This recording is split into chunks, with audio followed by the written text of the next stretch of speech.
Nuestra siguiente ponencia está basada en los temas de calidad. El nombre de la ponencia, hacia un resultado confiable.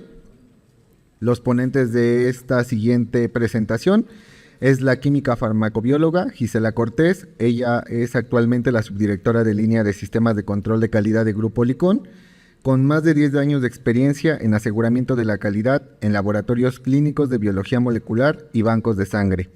Ha sido ponente y docente en cursos y diplomados.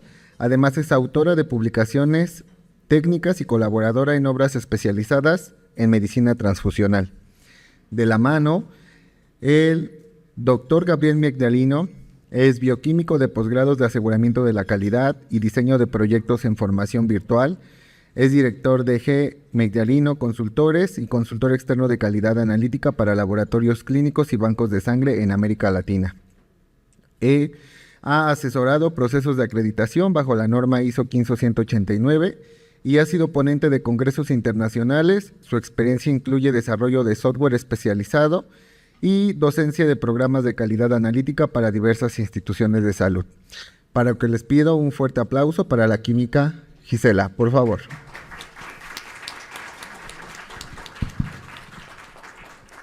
Muchas gracias. Bueno, primero que nada, buen día a todos. Creo que hemos tenido temas muy interesantes y mucho de lo que hemos estado platicando en tenor de los resultados del laboratorio. Creo que algo que no debemos de perder de vista es que podemos tener muchos instrumentos, generar muchos resultados dentro del laboratorio, pero ¿cómo podemos asegurar que esos resultados realmente tengan una utilidad clínica confiable, no? Entonces, bueno, para eso, en la ponencia el día de hoy vamos a estar hablando del camino hacia la seguridad de los resultados de los pacientes. Y para eso les voy a pedir, yo sé que todos traen su teléfono como yo, vamos a hacer una pequeña dinámica para reactivarnos todos, porque vamos a ver cómo estamos manejando esta parte de la seguridad de los resultados en nuestras instituciones. Entonces les voy a pedir si traen su teléfono, por favor, si me dan por favor la diapositiva, gracias. Vamos a jugar un pequeño jueguito que se llama Kahoot, algunos de ustedes seguramente ya lo conocen, ¿sí? Quien no lo conozca, pueden irse directamente a su tienda de su teléfono. Si tienen un teléfono con Android, pueden ir directamente a su tienda. Y si tienen un teléfono Apple, pueden ir directamente a su aplicación de Apple de compras. Para ahí ustedes teclean Kahoot, tal cual como aparece aquí, con K. Y les van a pedir el PIN para poder jugar. Ya vi que varios ya tienen dominada esta experiencia. Entonces vamos a hacer esta pequeña dinámica de inicio. Les comento, para los que han jugado este jueguito y quienes no, bueno, básicamente al final aparece un podio con primero, segundo y tercer lugar. Traigo dos dinámicas, una vamos a hacerla al principio, otra al final, y los dos ganadores de primer lugar van a tener acceso a un curso de la plataforma virtual de G. Megdalino Consultores, que justo es para poder reforzar esta parte de lo que la calidad nos aporta para el aseguramiento de los resultados de nuestros pacientes, ¿sale? Igual para los que están viéndonos conectados también.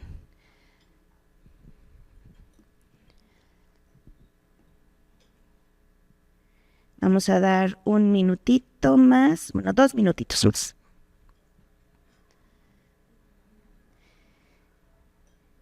¿Listo? ¿Alguien tiene algún problema con su aplicación? ¿Todavía no carga?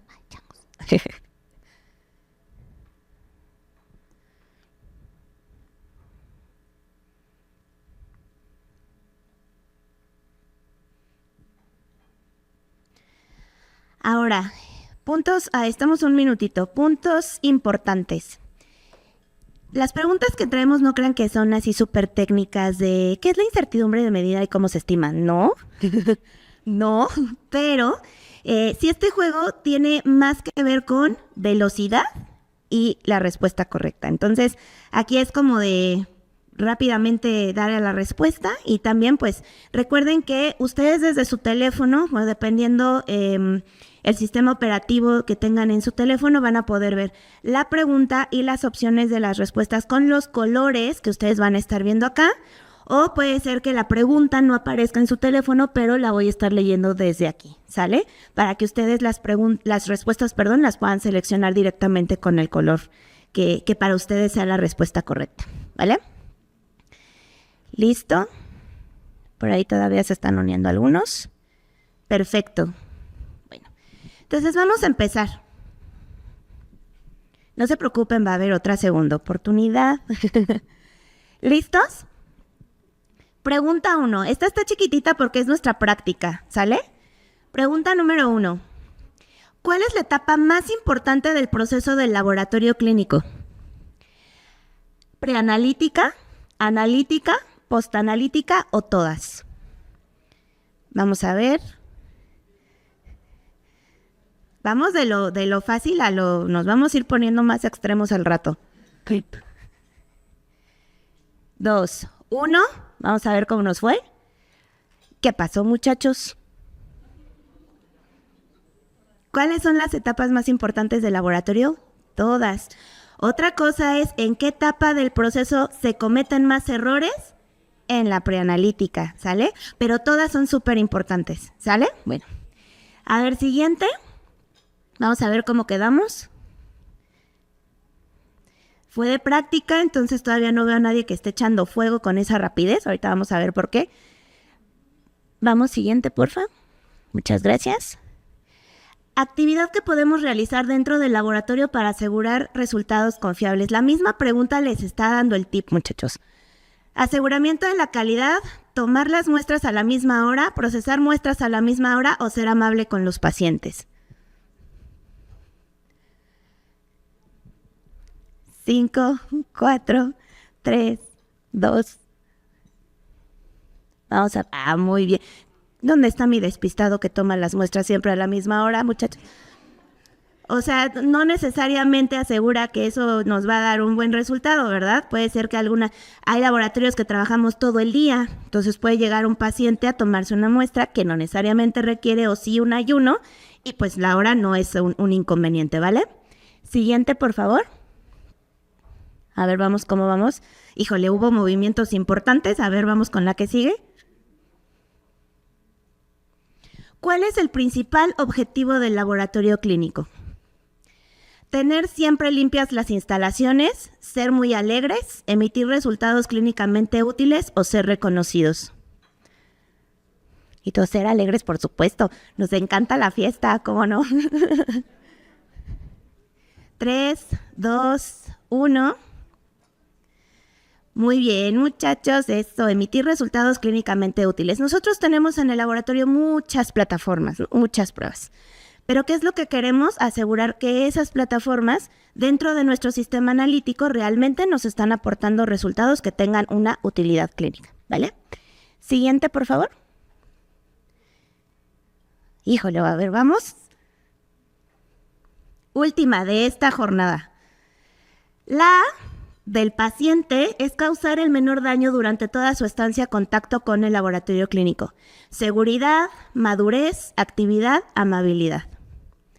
Quien me diga que la madurez del paciente, híjole. 6, 5, 4, 3, 2, 1. ¿Qué pasó? La actividad del paciente. O sea, mientras más activos, ¿en qué sentido? Hagan mucho ejercicio.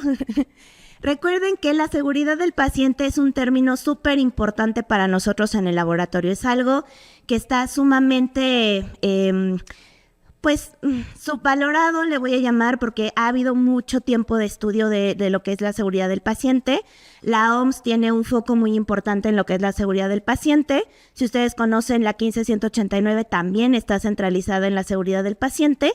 Entonces, básicamente, todas las actividades que nosotros realizamos dentro del laboratorio deben de estar focalizadas en la seguridad del paciente, ¿vale? Vamos a ver cómo quedamos en esta primera jornada. Por favor. Vamos a ver. Con 3,649, ¿dónde está Alma, Anaya?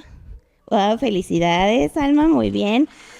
Ahorita me acerco contigo para tomarte tus datos, ¿vale? A ver, siguiente, segundo.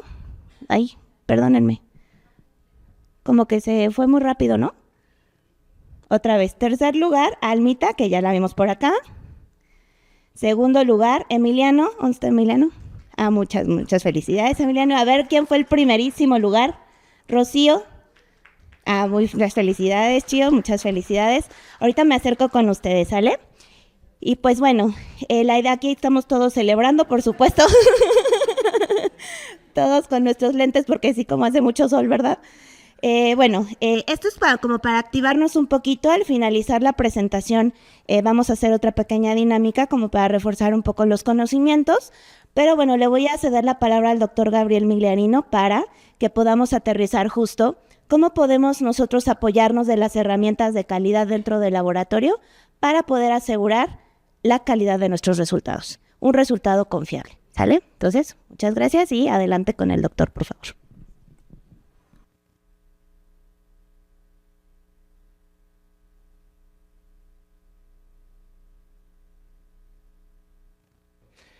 Vamos a comenzar con la presentación del día de hoy. La presentación trata de explicar el concepto de toma de decisiones en base a evidencia objetiva, que consiste en tomar decisiones en base a evidencia objetiva. Denme un segundito, por favor. Durante la presentación vamos a hablar un poquitito de lo que es el proceso general de análisis. Vamos a mencionar y repasar lo que es el ciclo de transformación de datos. Vamos a hablar de los diferentes tipos de errores analíticos que podemos encontrar en el entorno de un laboratorio clínico o un banco de sangre. Cómo podemos transformar los datos, cómo podemos trabajar sobre la transformación de datos en la etapa analítica. Cómo podemos transformar los datos del proceso general de análisis. Y vamos a tratar de hacer un resumen de toda la presentación. Comencemos con lo que es el proceso general de análisis. El proceso general de análisis comienza con una etapa clínica, con la consulta de un individuo con un profesional tratante. El individuo va a ser evaluado desde un punto de vista clínico y probablemente surja la necesidad de solicitar pruebas de laboratorio. Ahora vienen las tres etapas que nosotros estamos más acostumbrados a ver, que es la etapa de preanálisis, análisis y posanálisis. En la diapositiva que se está proyectando, ustedes pueden ver las actividades más representativas de cada una de estas tres etapas. Lo que nosotros vamos a generar en el laboratorio clínico es un resultado de un producto o servicio que va a ser dirigido al profesional tratante, que va a tomar una actitud diagnóstica sobre el paciente, esperando que impacte de manera positiva. Este es el proceso general de análisis centrado en el paciente con una etapa clínica, una etapa preanalítica, analítica y posanalítica. Cuando nosotros trabajamos para asegurar resultados clínicamente útiles, tenemos que asegurar todo este proceso. Ustedes ya saben que en el laboratorio clínico existen muchos procesos y actividades que están interrelacionadas entre sí y por lo tanto la probabilidad de efectos o eventos inesperados o no deseados es bastante alta y puede traer consecuencias de distinta severidad. Cuando nosotros pensamos en el proceso general de análisis, sabemos que las cosas pueden salir mal en distintas tareas incluidas dentro de este proceso.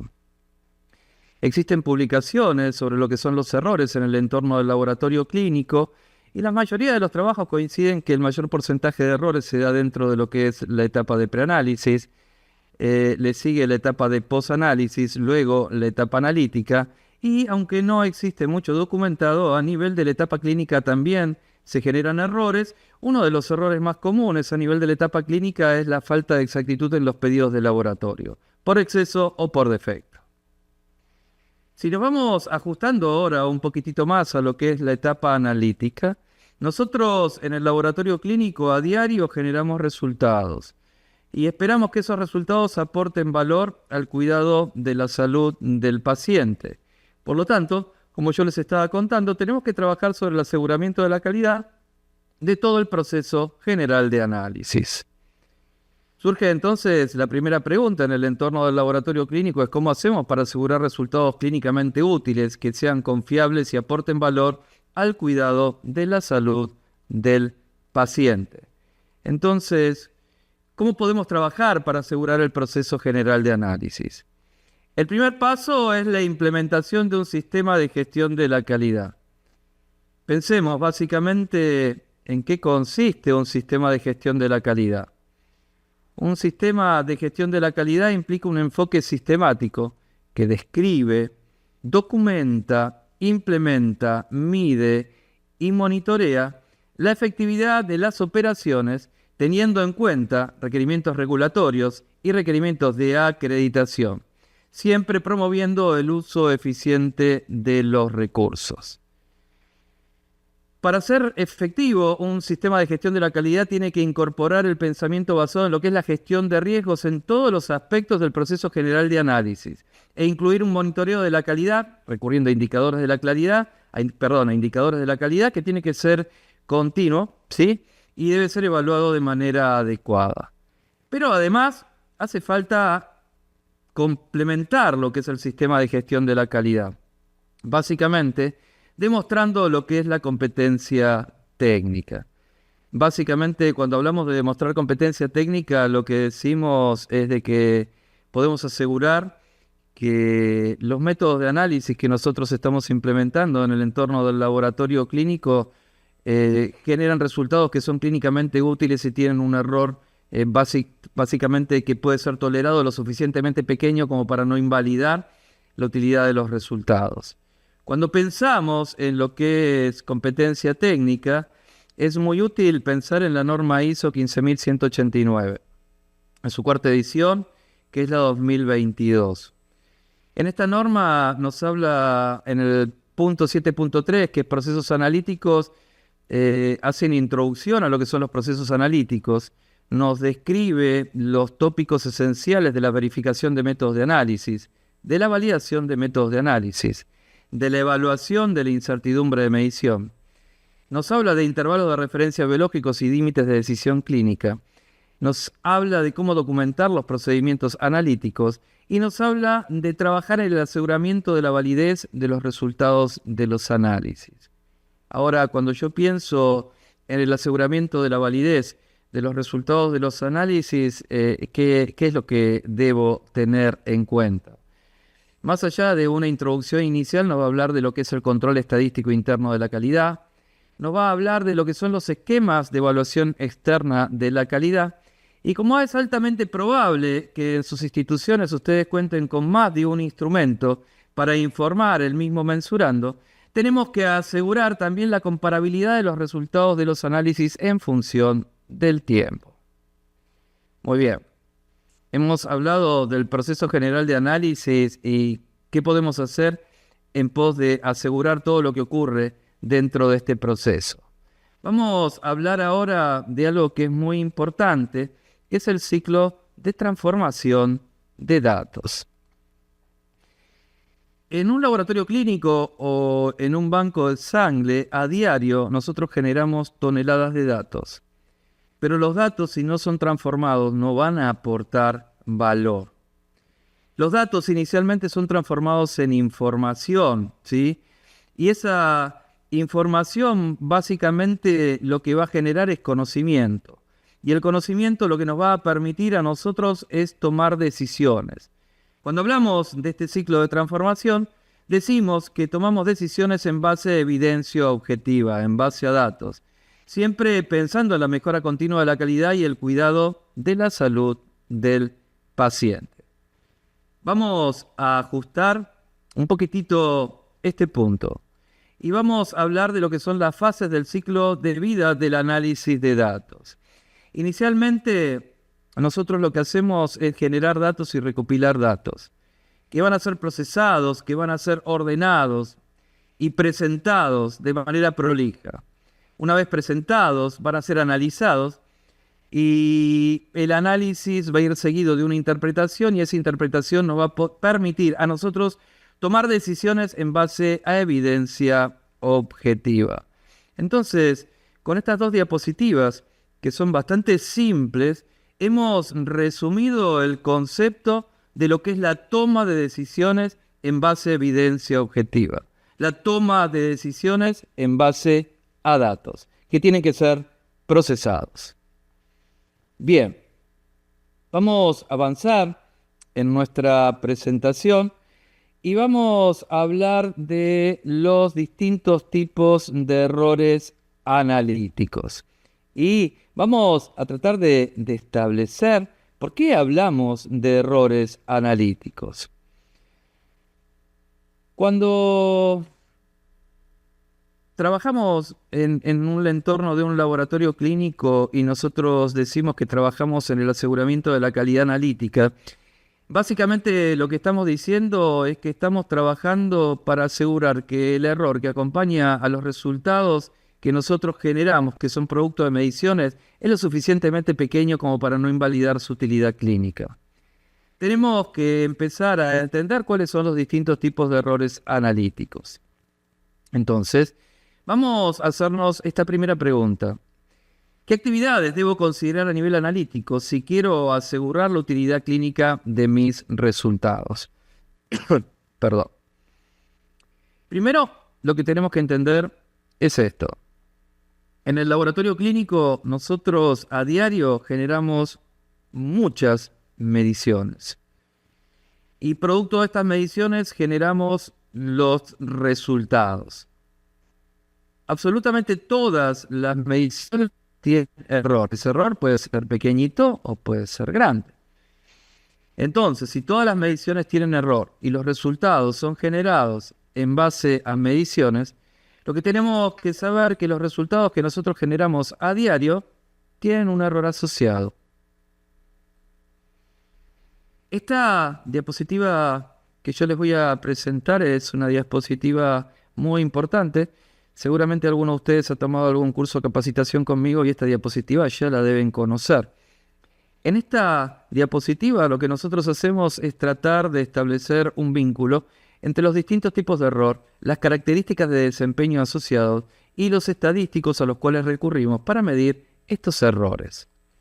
Comencemos con el primer tipo de error, que es el error sistemático de medida.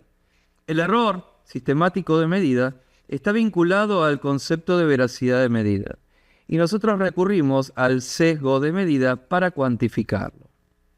Por otro lado, tenemos el error aleatorio de medida, que está asociado al concepto de precisión de medida, y nosotros recurrimos al desvío estándar o coeficiente de variación relativo porcentual para cuantificarlo.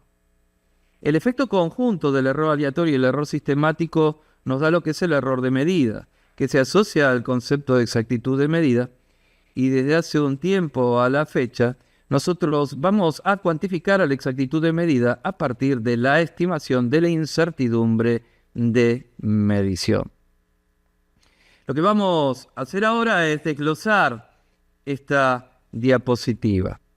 Recuerden que el error aleatorio de medida está asociado al concepto de precisión de medida y es cuantificado a partir del desvío estándar, coeficiente de variación relativo porcentual y de ligera varianza también sería correcto.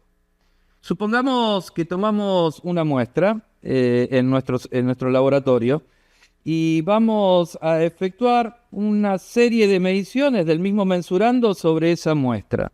Y vamos a pensar a efectos didácticos que la vamos a medir muchas veces, que el número de mediciones tiende a infinito. Si nosotros representamos esos datos, básicamente lo que vamos a obtener es una distribución normal o gaussiana. Más parecida va a ser nuestra distribución a una distribución normal o gaussiana, cuanto mayor sea la cantidad de datos, ¿sí? Nosotros tenemos que tratar de vincular el concepto de error aleatorio a la distribución normal o gaussiana. El error aleatorio de medida está asociado a la dispersión de datos. Cuanto más ancha sea esta distribución, mayor va a ser el error aleatorio. Básicamente eso lo puedo corroborar porque mayor va a ser el desvío estándar y el coeficiente de variación estimado a partir de este conjunto de datos. Por lo tanto, si yo les presento estos tres escenarios, yo no estoy mirándolos a ustedes ahora, pero me gustaría que intenten hacer el ejercicio. y estoy viendo tres situaciones distintas, ¿sí? Tres situaciones distintas. Y ustedes lo que podrían hacer es intentar identificar cuál de estos tres laboratorios, el de arriba, el del medio o el de abajo, tiene el error aleatorio más controlado, más pequeñito, y cuál tiene el error aleatorio más grande. Si nosotros miramos el ancho de estas distribuciones, resulta ser evidente que el laboratorio de abajo de todos tiene la campana más en punta, con menor dispersión. Y la del centro tiene la mayor dispersión de todos, y el de arriba es un intermedio. El error aleatorio es más pequeñito en este escenario, le sigue este escenario, y por último tenemos este escenario. Para representar el error sistemático de medida, que como yo ya les había contado, que sabemos que está vinculado al concepto de veracidad de medida y que nosotros cuantificamos a partir del sesgo de medida, vamos a repetir un ejercicio similar, pero en vez de trabajar con una muestra, vamos a trabajar con un material certificado de referencia, que tiene un valor asignado para un mensurando determinado. Yo lo que voy a hacer es procesar ese material n veces, ¿sí? Lo proceso n veces en mi sistema analítico, ¿sí? Y obtengo una distribución, cuanto más alto sea n, recuerden que esa distribución más parecida va a ser a una distribución normal o gaussiana. Yo podría estimar la media de esa distribución y establecer una diferencia entre la media de la distribución obtenida y el valor asignado al material certificado de referencia.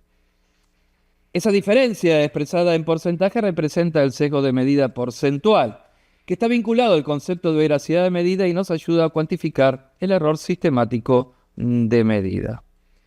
Les vuelvo a presentar, tres escenarios, ¿sí? Para que ustedes piensen en cuál de los tres escenarios el error sistemático es más pequeñito y en cuál es más grande, ¿sí? Traten de identificar la diferencia entre la media de la distribución y el valor asignado al material certificado de referencia. Resulta evidente que el mejor escenario es el de abajo, le sigue el de arriba de todo, y el peor escenario es el del centro. Ya vimos el error aleatorio, ya vimos el error sistemático. Nos queda ver el efecto conjunto de los dos tipos de error aleatorio y error sistemático, que generan el error de medida, asociado al concepto de exactitud de medida, y que de un tiempo a la fecha, específicamente del 2003 en adelante, tratamos de estimar en el laboratorio clínico a partir de la estimación de la incertidumbre de medición. La incertidumbre de medición, de acuerdo a la definición del BIM, Vocabulario Internacional de Metrología, es un parámetro no negativo que caracteriza la dispersión de valores atribuidos a un mensurando. La incertidumbre de medida tiene un componente aleatorio y un componente sistemático.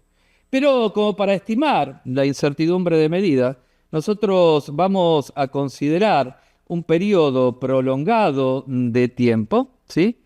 Muchos de los componentes que a corto plazo son sistemáticos se transforman en aleatorio.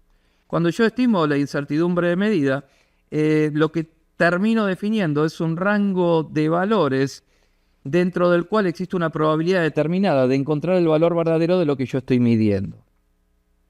Si yo al resultado de mi medición le sumo y le resto la incertidumbre expandida, típica del método de análisis, genero un rango de valores y dentro de ese rango existe una probabilidad del 95% de encontrar el valor verdadero de lo que yo estoy midiendo.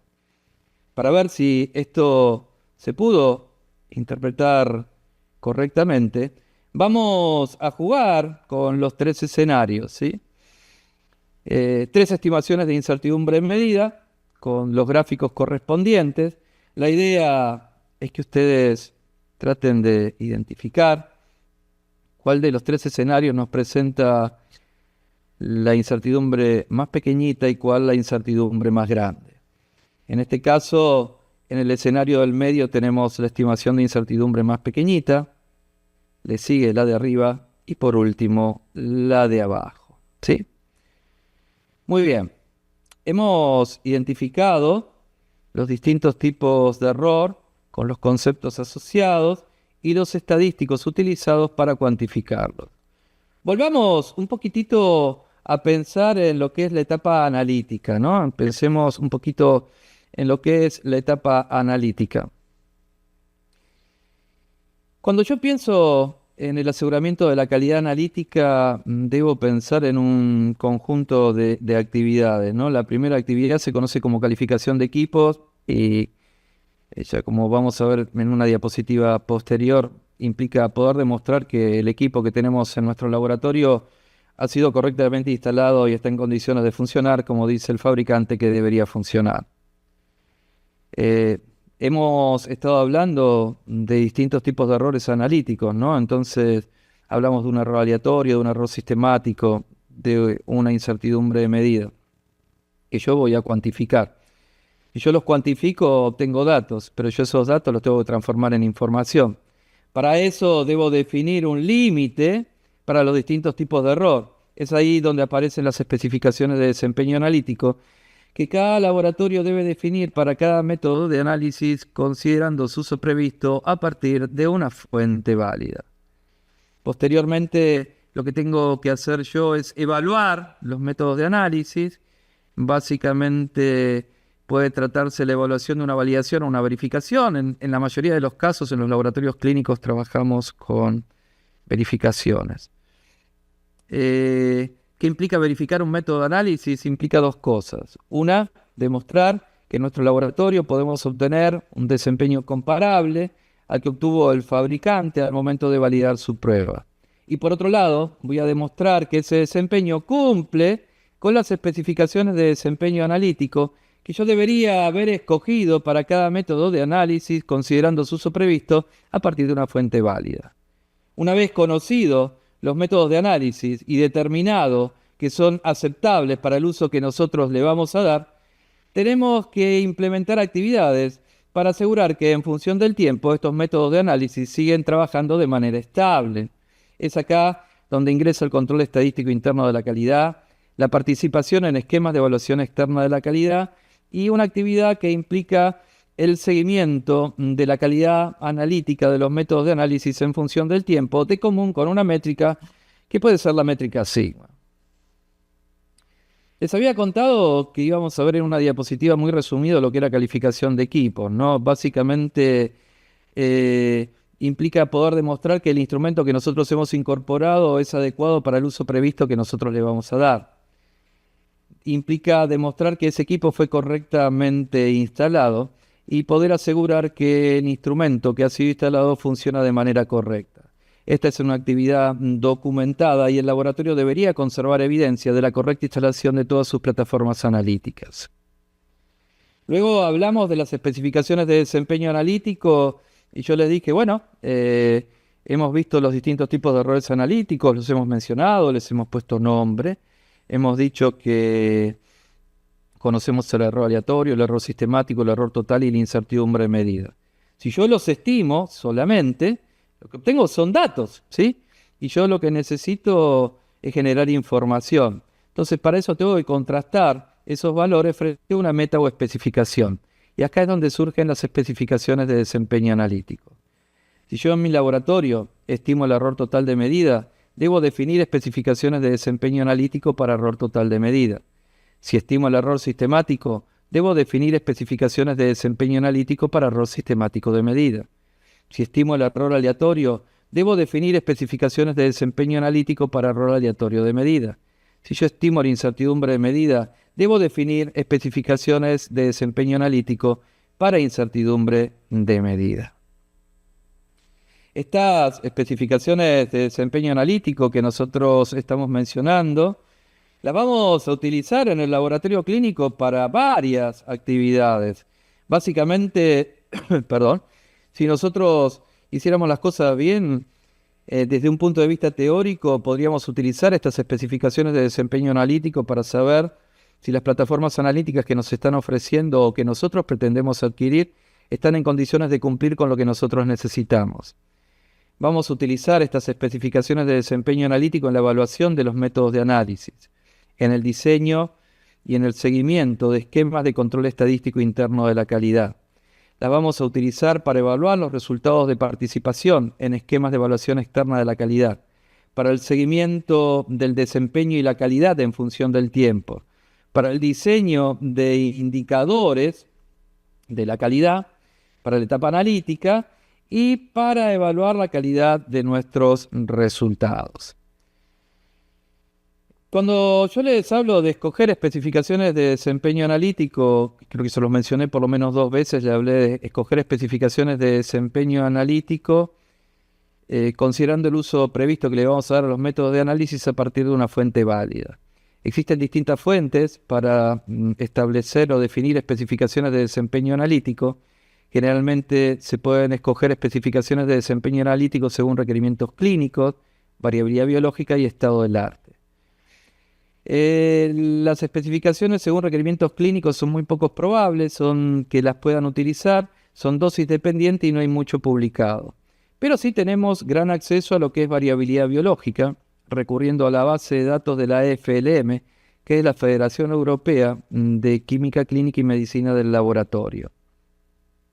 Ahí podemos acceder a una base de datos que nos presenta especificaciones de desempeño analítico en 3 formatos de expresión, mínimo y deseable y óptimo, para error total, error sistemático, error aleatorio y ahora también para incertidumbre de medida. Es decir, que si yo escojo especificaciones de desempeño analítico recurriendo a variabilidad biológica, voy a poder obtener especificaciones para error total, para error sistemático, para error aleatorio y para incertidumbre de medida en 3 formatos de expresión, mínimo, deseable y óptimo. Otra alternativa, y que es bastante útil, es recurrir a especificaciones de desempeño analítico según lo que es el estado del arte. Cuando hablamos de lo que es el estado del arte, es el desempeño promedio que pueden alcanzar un conjunto de laboratorios cuando implementan un método de análisis que trabaja de manera estable. Estas especificaciones se definen solamente para error total, pero nosotros las necesitamos para error aleatorio y para error sistemático. Por lo tanto, lo que hacemos es implementar un modelo de presupuesto de error que implica prestarle una parte de esta especificación al error aleatorio y una parte de esta especificación al error sistemático. ¿Qué parte le prestamos al error aleatorio y qué parte le prestamos al error sistemático? Al error aleatorio le prestamos el 25% de la especificación para error total y al error sistemático el 50% de la especificación para error total. Muy bien. Vamos a avanzar un paso más en la presentación y vamos a pensar cómo trabajamos en la transformación de datos en la etapa analítica. Y nos planteamos una nueva pregunta.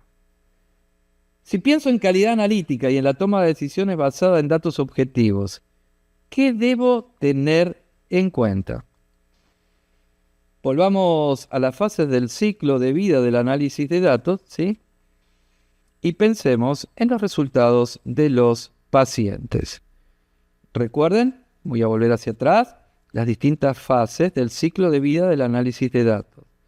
Vamos a ver cómo se aplica este ciclo a los resultados de los pacientes. Inicialmente, también vamos a ver cómo aplicamos esta fase de vida del ciclo de vida de los datos a los datos obtenidos en la evaluación de métodos, a los datos de control estadístico interno de la calidad y a los esquemas de evaluación externa de la calidad. Comencemos inicialmente con la aplicación del ciclo a los resultados de los pacientes. Básicamente, cuando nosotros trabajamos en el laboratorio clínico, efectuamos mediciones y generamos resultados, ¿no? Entonces estamos hablando de recopilar datos y esos datos van a ser organizados, le vamos a asignar unidades, entonces vamos a recopilar datos y los vamos a procesar. Posteriormente, esos datos van a ser analizados, que es la siguiente fase del ciclo. Y voy a contrastar los resultados frente a antecedentes, frente a intervalos de referencia biológicos, frente a valores de cortes o recomendaciones, o voy a recurrir a resultados de otras pruebas. Finalizado el análisis de datos, voy a trabajar sobre lo que es la interpretación de datos, para saber si el resultado que yo he generado es aceptable, es inaceptable y puede tener algún tipo de problema, o es un resultado crítico que tiene que ser comunicado de manera inmediata. Para ir cerrando el ciclo, yo tengo que tomar decisiones con respecto a lo que son los resultados, y las decisiones son las que toman ustedes a diario, que es, voy a liberar los resultados de la corrida analítica, voy a comunicar los valores críticos, o voy a optar por llevar a cabo repeticiones de alguno de los mensurandos sobre una o varias muestras. Avancemos y demos un saltito más y nos vamos a lo que son los datos que se generan durante la evaluación de los métodos de análisis. Recuerden que, perdón, en la mayoría de los casos ustedes llevan a cabo verificaciones. Y pensemos en las fases del ciclo de vida del análisis de datos. Inicialmente nosotros aplicamos los protocolos de manera caótica, no, de manera estructurada, siguiendo las guías que vamos a utilizar. Recopilamos datos y los organizamos, es decir, recopilamos datos y procesamos los datos de la aplicación de los protocolos de verificación. Una vez que nosotros hemos generado esos datos y los hemos presentado de manera organizada, los vamos a analizar y los vamos a valorar generalmente en la mayoría de los protocolos desde un punto de vista estadístico y desde un punto de vista clínico. ¿Y qué es lo que sigue? Tengo que interpretar estos informes de estos protocolos para saber si la verificación es aceptable, es inaceptable o es aceptable con observaciones. Y luego, ¿qué sigue? Voy a tomar decisiones en base a evidencia objetiva, en base a datos, ¿no? Donde cuando verifico un método de análisis, recuerden que yo verifico que puedo obtener un desempeño comparable al que obtuvo el fabricante durante la validación del método de análisis, y a su vez voy a asegurar que ese desempeño cumple con las especificaciones de desempeño analítico que yo debería haber definido para cada método de análisis considerando su uso previsto. Una vez que puedo verificar esto, voy a decidir si puedo implementar el método para su uso de rutina o si el método no es útil, no me va a servir porque no puede cumplir con lo que yo necesito. Avanzamos un paso más, pensamos en lo que es el control estadístico interno de la calidad y traemos una vez más el gráfico que representa las fases del ciclo de vida del análisis de datos. Inicialmente, pensemos en la recopilación de datos y el procesamiento de datos. Y acá esto es bastante simple, es cuando ustedes toman los controles y los procesan a diario en su laboratorio, ¿sí? Me pasé de diapositiva, procesan los resultados de los controles, le asignan unidades y los informan. Luego van a analizar los datos de los controles, generalmente se trabajan con las gráficas de control para poder identificar cambios en el desempeño estable de un método de análisis, desvíos o tendencias, es lo que yo voy a identificar. Y me apoyo en el uso de las reglas de control. Finalmente tengo que interpretar qué es lo que está ocurriendo, ¿no? Si el desempeño es estable o si el desempeño es inestable y algo está ocurriendo con mi método de análisis. Y eso me va a permitir tomar decisiones basadas en datos, por supuesto. ¿Y cuáles son las decisiones? Poder liberar o no los resultados de la corrida analítica. Y si no puedo liberar los resultados de la corrida analítica, tengo que investigar qué es lo que ocurrió. Tengo que llevar a cabo la investigación de una no conformidad de tipo analítico. Vamos ahora a la última de las actividades que me quedaba por trabajar, que es la participación en esquemas de evaluación externa de la calidad y aplicar el dibujito de las fases del ciclo de vida del análisis de datos. Cuando yo participo en esquemas de evaluación externa de la calidad, proceso las muestras de control externo en el orden propuesto por el proveedor del esquema. Obtengo resultados, le asigno unidades y se los informo al proveedor del esquema, ¿sí? El proveedor del esquema va a organizar todos estos datos, nos va a generar información y nos envía los informes, ¿sí? Que tiene todo el análisis de datos, ¿sí? Ese análisis de datos debe ser interpretado y nosotros vamos a poder identificar si el desempeño del método de análisis a nivel de exactitud es aceptable o no es aceptable, evaluando lo que es el Z-score, evaluando lo que es el desvío porcentual o algún otro indicador como el P/A. Finalmente, voy a tomar decisiones. Básicamente voy a decir si el desempeño analítico del método de análisis es aceptable o no, y si no es aceptable, voy a tener que dar inicio a una investigación de una no conformidad. Así es como hemos trabajado el ciclo de transformación de datos a nivel de lo que es la etapa analítica. Pero hay algo que es totalmente importante, ¿no? Entonces, cuando nosotros presentamos el proceso general de análisis, vimos que la etapa analítica está bien, es válida y ocupa un papel relevante en el entorno del laboratorio clínico, pero también pasan cosas a nivel de preanálisis, posanálisis y a nivel de la etapa clínica. Entonces, la siguiente pregunta que nosotros debemos hacernos es, si pienso en el proceso general de análisis, ¿qué puedo hacer para dar seguimiento y controlar los procesos de preanálisis, análisis y posanálisis? ¿Qué es lo que tengo que diseñar? ¿Qué es lo que tengo que implementar? Básicamente, lo que tengo que implementar son los indicadores de la calidad. Recuerden que no se puede controlar lo que no se puede medir y no se puede mejorar lo que no se puede medir. Es acá donde aparecen los indicadores de la calidad que les permiten a ustedes medir la eficiencia de actividades y procesos claves en el sistema de gestión de la calidad.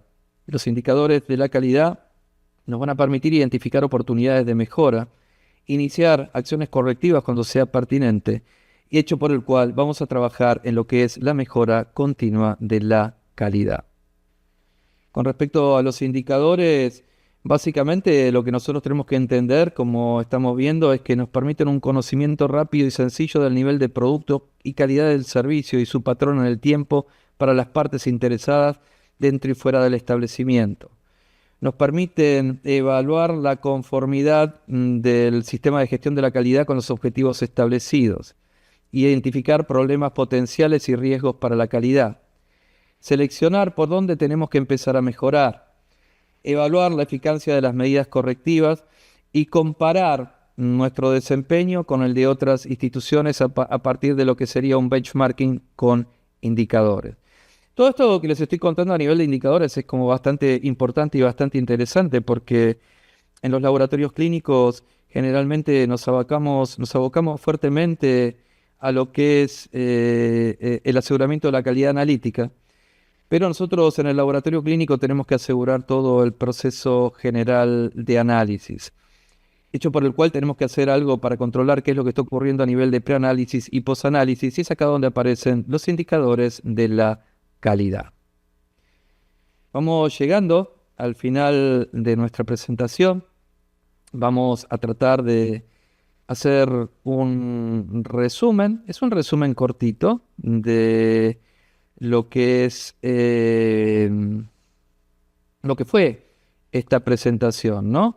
Y nos planteamos una pregunta.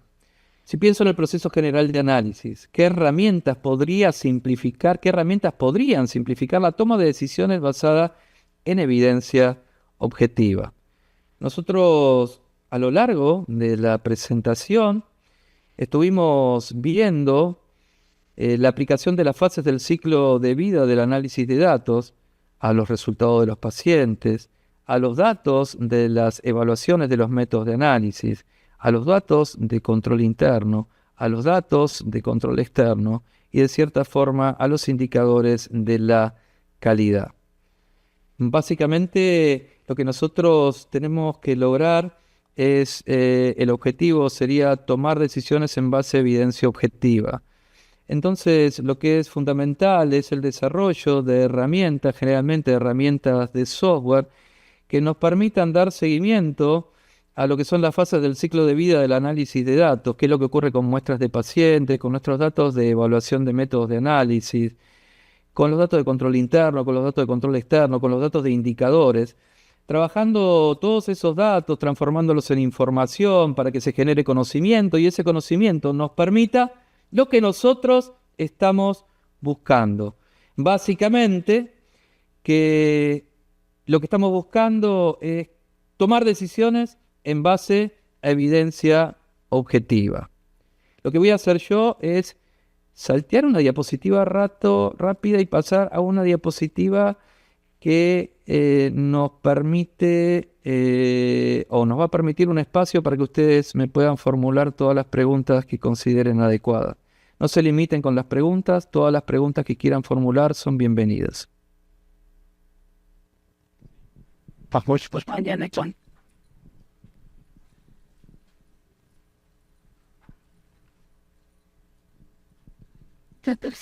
Voy a necesitar que me ayuden desde México para formular las Buenas tardes. preguntas.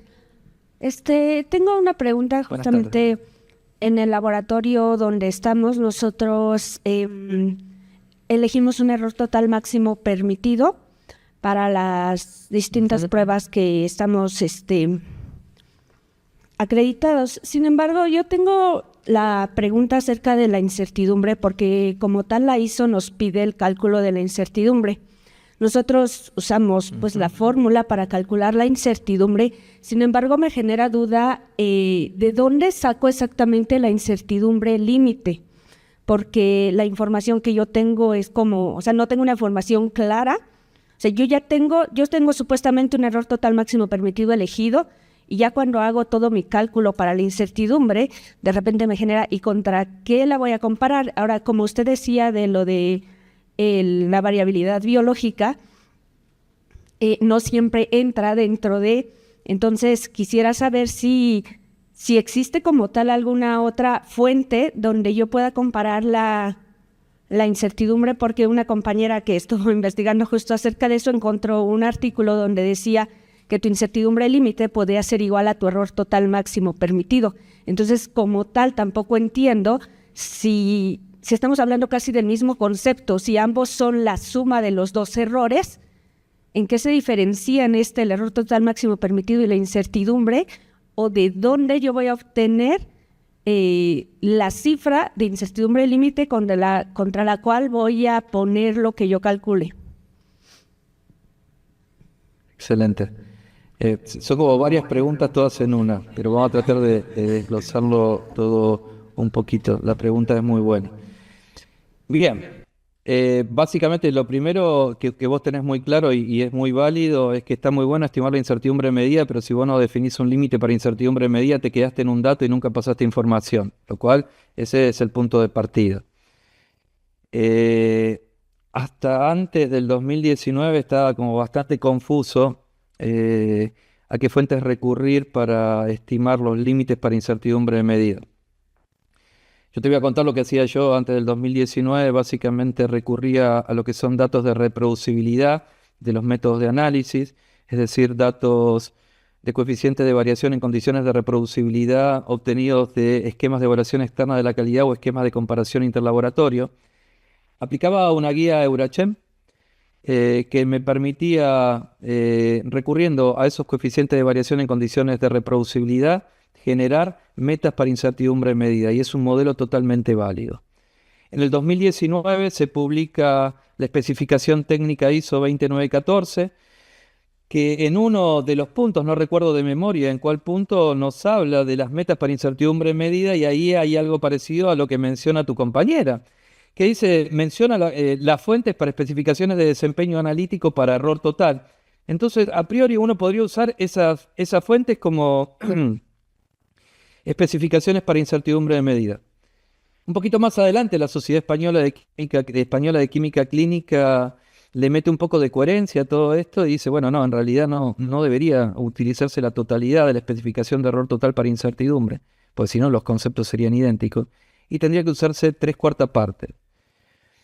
Acto posterior, la base de datos de la FLM para variabilidad biológica incorpora las metas para incertidumbre de medida, y te voy a pedir que no me creas nada de lo que te digo y te pongas a hacer cuentitas, y vas a ver que las metas para incertidumbre de medida generalmente son 3/4 partes de la meta para error total. Como vos dijiste, no siempre se puede usar variabilidad biológica y por lo tanto no siempre se podrían usar esas metas de variabilidad biológica para incertidumbre de medida, entonces lo que te queda es el estado del arte. Recurrir a esta guía, que es una guía Eurachem, que está disponible de manera gratuita en la web.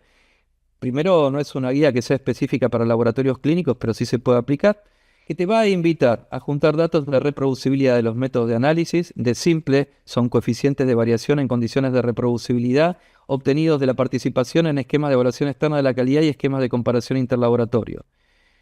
Obtener eso de varias encuestas, tratarlos estadísticamente con el cálculo de una medida ponderada de la variable coeficiente de variación de grupo, que va a ser multiplicado por un factor, que es 2.6, para generar las metas de especificaciones de desempeño analítico para incertidumbre de medida. Añadido a todo esto que te estoy diciendo, en los últimos años se fueron publicando algunas tablas con especificaciones de desempeño analítico para incertidumbre de medida, desde mi punto de vista algo objetables, ¿sí? Recuerden que para estimar incertidumbre de medida existen distintos modelos de aproximación disponibles. El de la especificación técnica ISO 29914 es uno, pero también tenemos otro modelo que es el del reporte técnico TR 537 Nortes. Entonces ahí te abrió un abanico de posibilidades para que vos puedas escoger o determinar tus especificaciones de desempeño analítico para incertidumbre de medición.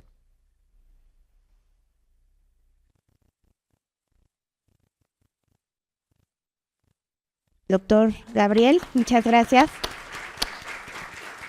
Gabriel, muchas gracias por toda esta información. Cualquier otra duda que tengan, con todo gusto se pueden acercar con nosotros. Por acá andamos también por parte del Grupo Licon para atender sus dudas. Entonces, si llegaran a tener algún otro requerimiento, con todo gusto les podemos ayudar para también ponerles en contacto con el doctor. Entonces, con mucha pena no vamos a poder jugar otra vez, chicos, porque nos comimos nuestro cuernito y con nuestro cuernito un poco de tiempo. Pero, pues bueno, tengo por ahí las 3 personas que quedaron en el jueguito pasado. Entonces, igual me voy a acercar como les comenté hace un momento, ¿vale? Muchísimas gracias a todos. Les pido por favor un aplauso a la química Gisela. Haremos entrega de su reconocimiento